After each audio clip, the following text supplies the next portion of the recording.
sat on Sam. What? That's not nice. Why would you sit on someone? Uh-oh. What's going on here? Sam. Sam Matt. Mm-hmm. Sam sat. Matt. Sam sat. Mm-hmm. Then what happened? Matt sat. Oh, they look comfortable.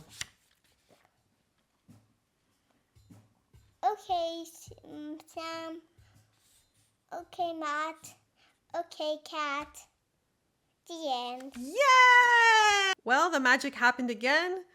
I got a 3-year-old to learn reading, and it's all thanks to this program, Children Learning Reading. And the difference between last time with my son and this time is I didn't take it as super seriously. I did it like maybe once a day. Before I did it like twice a day, 3 times a day, like these 10-minute sessions, but this time I did it once a day. Of course, the progress was slower. I didn't do as much of the games.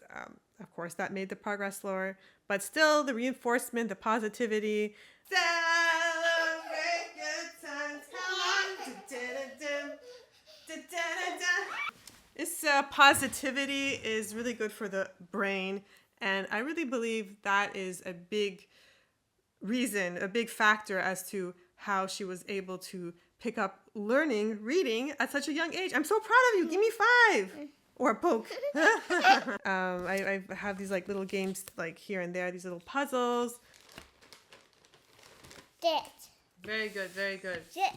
Okay, Odette, what is this word?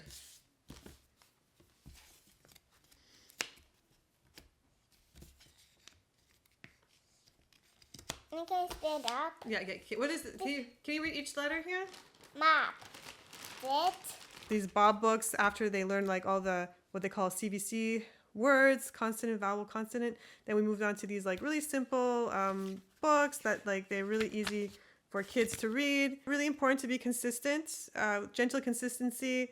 I use a timer for 15 minutes and just be positive about it. And eventually, I think in any typical situation, a kid will pick up reading naturally. Read to your kids. I always go to the library, get the latest and greatest books. Like on our library system, I can filter it like with books that were just published like this year. Like I like the new books, pretty books, well-rated books, and we just borrow that and I read it to them almost every day, a few times a day. What do you get as a prize? Chocolate. And this isn't the cheap Hershey stuff. This is the good stuff that really motivates them. It really is the extra motivator. And if you Yes, chocolate. yes, do you like Hershey's more or this more? This more. And if you can get the ones with the marketing for the holidays, like if it's Christmas or Easter, because it really, really motivates them, right? Odette, you like the Christmas ones and the Easter ones? Yeah. Yeah, check out that program I mentioned. You don't have to be like super strict with it. I mean, as long as you're consistent with it, following the program, you'll have success.